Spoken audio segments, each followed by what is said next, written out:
तासगाव तालुक्यातील मणेराजुरी व विसापूरला गारपिटीसह वाळू पावसाने झोडपले आहे। या पावसाचा अंतिम टप्प्यातील द्राक्ष, बेदाणा, गहू, हरभरा उत्पादक शेतकऱ्यांना फटका बसणार आहे। शेतातील काढलेली पिके गोळा करण्यासाठी आणि बेदाणा शेडवर कागद घालण्यासाठी शेतकऱ्यांची धावपळ दिसून आली आहे। गारपिटीने खरड छाटणीनंतर आलेल्या फुटींना मार लागला तर त्या बागांना फळ येत नाही। गेल्या 8 दिवस सांगली जिल्ह्यातील काही तालुक्यांना पावसाचा इशारा दिलाय। मंगळवारी सकाळपासून उन्हाचा पारा वाढला होता।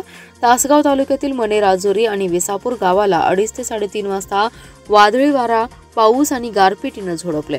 तसेच तालुक्यातील चिंचणी, लोढे, कौलगे, बस्तवडे, वाघापूर, सिद्धेवाडी, दहिवडी, चिखलगोटण, मांजर्डे, गोटेवाडी, हातनोली, खुसगाव, आरवडे येथे पावसाने हजेरी लावली आहे। सध्या रब्बीच्या गहू, हरभरा या पिकांचा काढण्याचा हंगाम तसेच द्राक्ष आणि बेदाणा यांचा हंगाम अंतिम टप्प्यात आहे। गारपिटीमुळे शेतकऱ्यांच्या द्राक्षाचं नुकसान होणार असून खरड छाटणी होऊन फुटलेल्या काड्यांना जर मार लागला तर पुढील हंगामात त्या द्राक्ष येत नाहीत असा इतिहास आहे।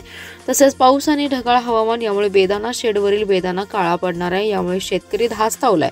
वादळी वाऱ्याने अनेक ठिकाणी झाडे उन्मळून पडली तर विद्युत प्रवाह बंद झाल्याने अनेक गावात अंधार आहे। रात्री उशिरापर्यंत कुठेही जीवितहानी झाल्याचं वृत्त नाही।